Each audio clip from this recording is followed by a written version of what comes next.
요한계시록은 성경의 가장 마지막 책입니다. 달리기 경기에서 마지막 주자가 중요하듯이 책에서도 마지막이 중요합니다. 왜냐하면 그것이 결론이 되기 때문입니다. 요한계시록이 중요하다는 것은 어렴풋이 모두가 들어서 알고 있습니다. 그러나 이 책이 왜 중요한지, 그리고 실제로 요한계시록의 내용이 무엇인지에 대해서는 너무나 무지한 것도 사실입니다. 여러분은 요한계시록에 대한 설교를 얼마나 많이 들어보셨습니까? 구체적으로 공부하거나 들어본 기억이 별로 없을 것입니다. 대부분은 환란, 휴거, 14만 4천 명, 666 이런 단어들을 들었고 천년왕국 같은 말을 들었을 것입니다. 그러나 실제로 요한계시록의 내용이 무엇을 말하고 있는지, 요한계시록은 실제로 어떤 책인지 모르는 경우들이 너무나 많이 있습니다. 사람들이 요한계시록에 대해서 잘 모르는 이유는 그것이 어렵다고 느끼기 때문입니다. 실제로 요한계시록은 아무런 사전 지식 없이 읽게 될 경우에는 전혀 이해할 수 없는 내용들이 많이 있습니다. 요한계시록에 대해서 잘 모르는 두 번째 이유는 그것을 잘못된 관점에서 왜곡되게 배웠기 때문입니다. 이것은 마치 암호를 해독하는 것과 같이 기준을 잘못 선정하면 잘못된 기준을 가지고서는 아무리 해독을 해도 그 뜻을 전혀 알 수 없는 것과 마찬가지입니다. 요한계시록에는 많은 표현과 상징들이 있습니다. 그러나 그 모든 것들이 전혀 알아들을 수 없는 것들이냐 하면 그렇지는 않습니다.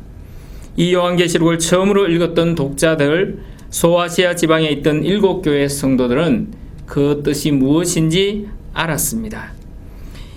이 글은 요한이 기록한 7교회에 보내는 편지입니다.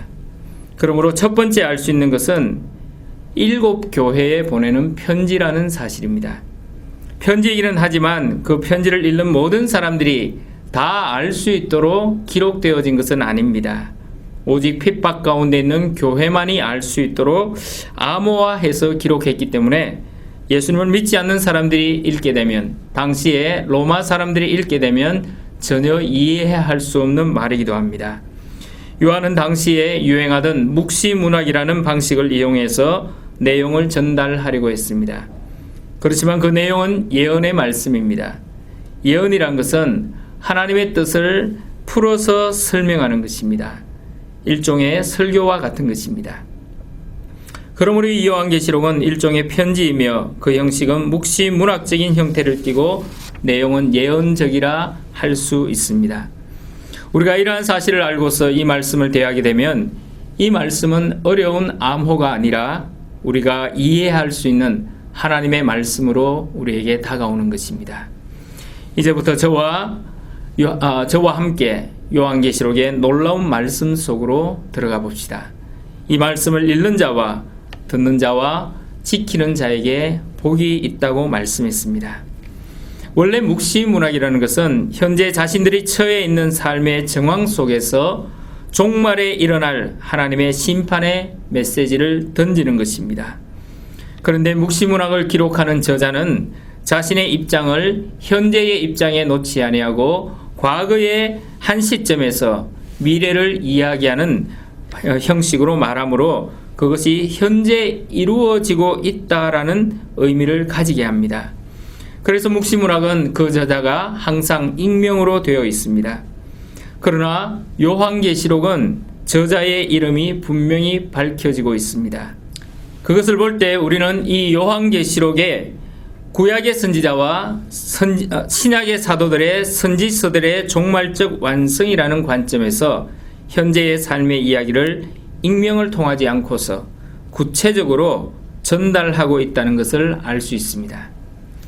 그러므로 우리는 구약의 선지서들과 신약의 서신서와 복음서의 도움을 받으면서 이 계시록의 말씀을 읽게 될 때 이 말씀을 제대로 이해할 수 있게 되는 것입니다. 다시 말하면 성경은 성경으로 해석한다는 원칙을 고수할 때 우리는 빗나가지 않으면서 요한계시록이 밝히는 계시의 비밀을 풀 수 있다는 것입니다.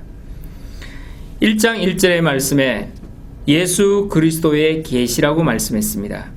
계시라는 것은 감추어진 것을 드러낸다는 뜻입니다.